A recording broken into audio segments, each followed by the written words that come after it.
Hello everyone, welcome back दोस्तों। आज की वीडियो में हम बात करेंगे बिटकॉइन और इथेरियम के बारे में, किस तरह से हम अपने ट्रेड को प्लान कर सकते हैं उसके बारे में हम डिस्कस करेंगे। तो मेक श्योर आप वीडियो को शुरू से लेकर अंत तक जरूर देखना, और वीडियो पसंद पड़े तो अपनी तरफ से एक लाइक जरूर करना, अपने दोस्तों तक जरूर शेयर करना।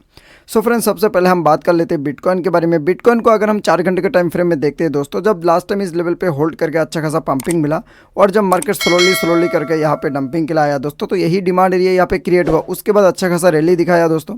उसके बाद अगेन जब डंपिंग के लिए आया दोस्तों, तो यही लेवल पे जब यहाँ पे लास्ट टाइम डंपिंग करके अच्छा खासा पंपिंग किया, तो यही लेवल पे आके अच्छा खासा यहाँ पे ब्रेकआउट करने की कोशिश कर रहा है। ठीक है, तो यानी कि यहाँ पे हमारे पास 4 घंटे के टाइम फ्रेम में डिमांड एरिया है, जो कि बार बार इस डिमांड एरिया के आने के बाद यहाँ से बाउंस बैक मिल रहा है। ठीक है, तो अगर मैं यहाँ पे बड़े टाइम फ्रेम के हिसाब से $1,10,500 के नीचे ब्रेकडाउन हो जाता है दोस्तों, तो फिर मैं यहाँ से एक डाउन साइड ट्रेड प्लान करूँगा। मान लो कि इस तरह से ब्रेकडाउन हुआ और यहाँ पे रिटेस्टिंग के लिए गया दोस्तों, और यहाँ से जाके रिजेक्शन मिला, तो फिर मैं यहाँ से एक डाउन साइड ट्रेड प्लान करूँगा। जैसे यहाँ पे लो फॉर्मेशन होना स्टार्ट होता है, तो मैं डाउन साइड ट्रेड प्लान करूँगा। मेरा टारगेट इस लेवल के आसपास रहेगा दोस्तों। यहाँ पे अगर आप देखोगे तो हमारे पास यहाँ पे एक ऑर्डर ब्लॉक एरिया पड़ा हुआ है। उसके साथ साथ अगर हम यहाँ पे देखते हैं दोस्तों, यहाँ पे हमारे पास इम्बैलेंस बहुत ज़्यादा खाली है। ठीक है, जो कि यहाँ पे वैलिड है।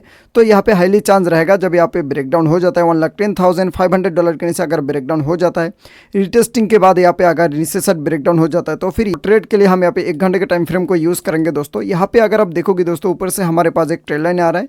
जब भी इस ट्रेड लाइन के आसपास जाता है दोस्तों, तो यहाँ से रिजेक्शन मिलता है। अगर आप यहाँ पे ध्यान से देखोगे तो लास्ट टाइम यहाँ से मार्केट डंपिंग किया, उसके बाद अगेन पंपिंग के लिए कोशिश किया, यही ट्रेड लाइन से डंपिंग किया दोस्तों। तो ये ट्रेड लाइन से डंपिंग करते करते नीचे साइड आ रहा है मार्केट और डिमांड एरिया पे आ चुका है। ठीक है, तो अगर हम यहाँ पे ट्रेड लेते हैं तो ऊपर से हमारे पास जो ट्रेड लाइन देख रहे हो ये सप्लाई एरिया की तरह काम कर रहा है। तो मैं 15 मिनट टाइम फ्रेम में आ जाऊँगा, और 15 मिनट टाइम फ्रेम में अगर आप देखोगे दोस्तों, तो ट्रेड लाइन से रिजेक्शन मिल रहा है। तो मैं रिसेंट हाइस के ऊपर ब्रेकआउट जब तक नहीं होता है, जब तक मैं यहाँ पे लॉन्ग साइड ट्रेड नहीं करूँगा दोस्तों। तो ये लेवल के ऊपर अगर ब्रेकआउट हो जाता है एक बार, आप मान सकते हो $1,13,500 मान सकते हो दोस्तों। इस लेवल के ऊपर अगर ब्रेकआउट होने के बाद रिटेस्टिंग यही लेवल पे आ जाता है, $1,13,300 के आसपास आ जाता है, और यहाँ पे अगर नीचे आ जाता है और कैंडल ऊपर ही क्लोजिंग दे देता है लिक्विडिटी स्वीप करके, तो फिर मैं यहाँ से एक लॉन्ग साइड ट्रेड प्लान करूँगा। मेरा फर्स्ट भी इस लेवल पे रहेगा $1,14,700 का एरिया, और इसके ऊपर अगर ब्रेकआउट हो जाता है तो यहाँ तक प्राइस देखने को मिल सकता है $1,15,800-900 के आसपास देखने को मिल सकता है। ठीक है, और दोस्तों अगर इस तरह से कंडीशन नहीं होता है, जैसे कि यहाँ पे देखोगे तो रिसेंट सप्लाई एरिया के ऊपर ब्रेकआउट नहीं कर पा रहा है, ऊपर से ट्रेड लाइन आ रहा है, तो अगर बिटकॉइन यही रेंज के अंदर अप डाउन करता है, तो फिर मैं क्या करूँगा दोस्तों, यही लेवल के आने के बाद अगर यहाँ पे कुछ हायर हाई फॉर्मेशन होता है, तो फिर मैं इस लेवल पे कुछ बुलिश पैटर्न देखने के बाद यहाँ पे लॉन्ग साइड ट्रेड प्लान करूँगा।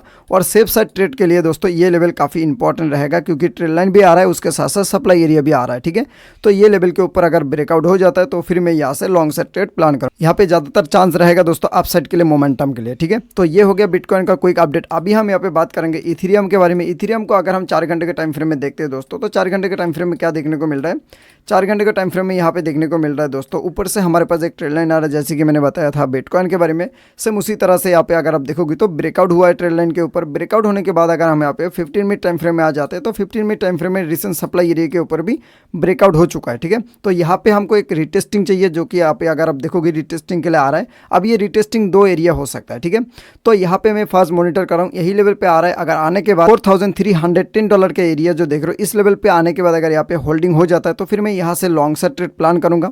ठीक है, और अगर यहाँ पे होल्डिंग नहीं होता है, तो मैं वेट करूंगा यही ट्रेड लाइन के आसपास आ जाने के लिए। $10 के आसपास अगर आ जाता है, यहाँ से आने के बाद होल्डिंग करता है, तो फिर मैं यहाँ से लॉन्ग साइड ट्रेड प्लान करूंगा। बट यहाँ पे मैं छोटा क्वांटिटी के साथ लूंगा, और अगर इस लेवल पे आ जाता है, तो फिर मैं यहाँ पे और कुछ क्वांटिटी यहाँ पे ऐड कर लूंगा। ठीक है, तो इस तरह से मैं यहाँ पे लॉन्ग साइड ट्रेड देख रहा हूँ, इसके हिसाब से मैं प्लान करूंगा। भी मेरा इस लेवल पे रहेगा दोस्तों, ये जो इम्बैलेंसेस देख रहे हो यहाँ तक रहेगा। $4,430 का एरिया मेरा फर्स्ट भी रहेगा, और इसके ऊपर ब्रेकआउट करेगा तो यहाँ तक प्राइस देखने को मिल सकता है $4,566 के आसपास देखने को मिल सकता है। ठीक है, और अगर इस तरह से नहीं होता है दोस्तों, ब्रेकडाउन अगर हो जाता है, तो ये लेवल मैं मॉनिटर कर रहा हूँ, क्योंकि यहाँ पे देखोगे तो इम्बैलेंस था जो कि फिल कर चुका है, और ये डिमांड एरिया की तरह काम कर रहा है। अगर यहाँ पे अगर आप देखोगे तो डिमांड एरिया के नीचे ब्रेकडाउन भी नहीं हुआ। ठीक है, तो यही लेवल पे अगर आ जाता है $1,210 के आसपास अगर आ जाता है, यहाँ पे आने के बाद होल्डिंग कट जाता है, यहाँ पे जैसे होल्डिंग किया है, तो फिर मैं यहाँ से लॉन्ग साइड ट्रेड प्लान करूँगा। बट ये स्कैल्पिंग लॉन्ग होगा। ठीक है, तो दोस्तों आपको क्या लगता है, क्या इथेरियम सबसे पहले इस लेवल पे होल्डिंग होकर अच्छा के लिए मोमेंटम करेगा, या फिर आपको क्या लगता है कि आप ब्रेकडाउन करके नीचे सेट आएगा, उसके बाद पंपिंग करेगा? क्या लगता है आप लोगों को कमेंट में जरूर बताना। फिर मिलते हैं हम किसी वीडियो में, तब तक के लिए बाय एंड टेक केयर।